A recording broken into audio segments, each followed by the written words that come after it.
Good morning student, मैं सुरेंद्र त्रिपाठी, युग निर्माण सीनियर सेकेंडरी स्कूल देवरिया खास देवरिया के ई पाठशाला में आज फिर स्वागत है।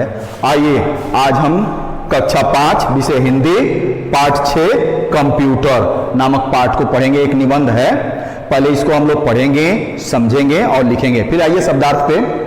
आधुनिक माने होता है आज का, असीमित जिसकी सीमा ना हो, मस्तिष्क दिमाग, उपकरण यंत्र। मस्तिष्क, जो मस्तिष्क माने ये होता है दिमाग। उपकरण, उपकरण माने होता है यंत्र।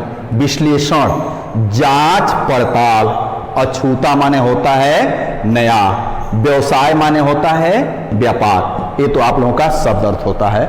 अब आइए हम लोग पाठ पे, पाठ 6 है, उसका नाम है कंप्यूटर। एक निबंध है, कंप्यूटर के बारे में पढ़ेंगे। देखिए, आज के युग को कंप्यूटर का युग कहें तो अतियुक्त नहीं होगी, क्योंकि जीवन का शायद ही कोई ऐसा क्षेत्र है जिसमें कंप्यूटर का दखल न हो।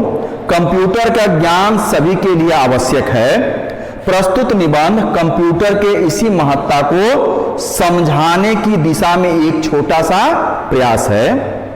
आइए देखिए, आधुनिक युग को वैज्ञानिक युग भी कहा जाता है, क्योंकि आज मनुष्य विज्ञान के बल पर असीमित शक्तियों का स्वामी बन गया है। चार्ल्स बेबेज नाम के वैज्ञानिक ने ऐसे यंत्र का निर्माण किया जो मानव मस्तिष्क से भी अधिक तीव्र गति से कार्य कर सकता है। इसका नाम है कंप्यूटर।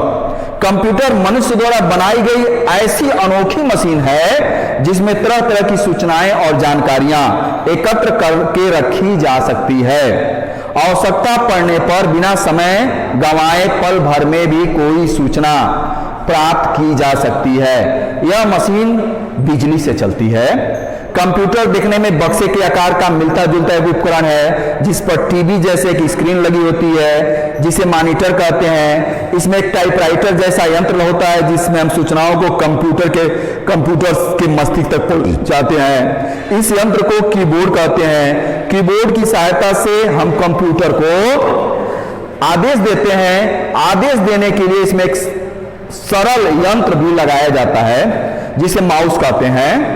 हमारे द्वारा दिया गया आदेश कंप्यूटर के मस्तिष्क में पहुंच जाता है, जिसे सीपीयू कहते हैं।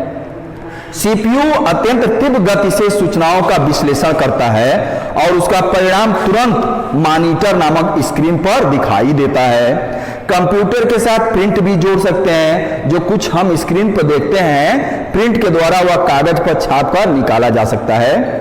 कंप्यूटर के मस्तिष्क सीपीयू के कार्य करने की गति जितनी अधिक होती है, कंप्यूटर की शक्ति उतनी ही अधिक होती है। अत्यंत आश्चर्य की बात यह है कि अत्यंत छोटी सी चिप सीपीयू को नियंत्रित करती है। इस छोटी सी चिप में बिजली के अरबों सर्किट लगे होते हैं।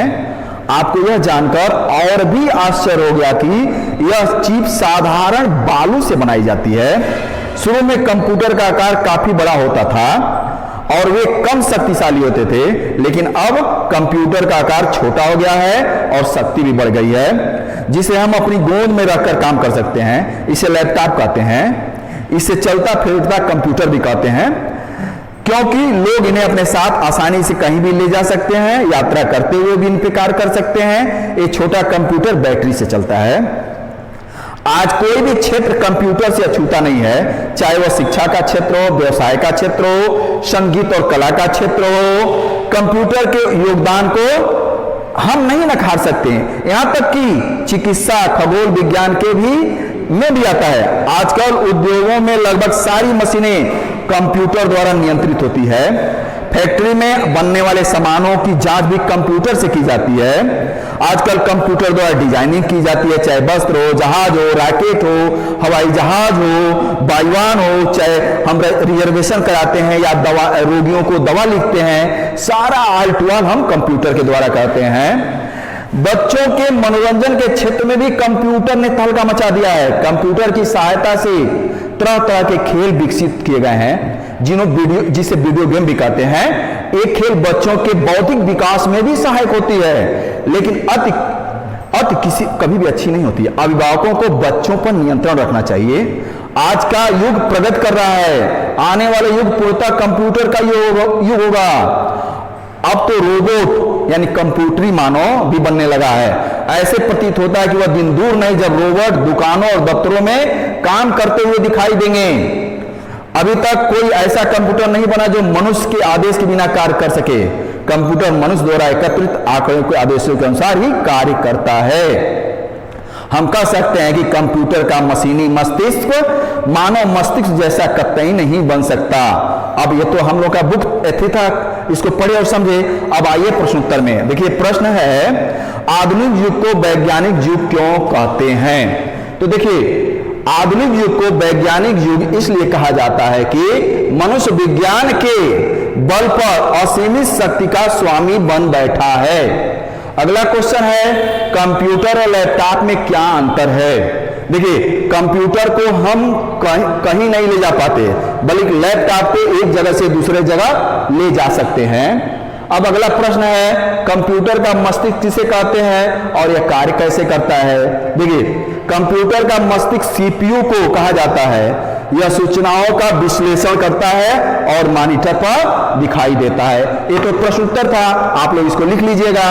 अगर कोई समस्या होगा तो फिर मुझे बताइएगा। धन्यवाद।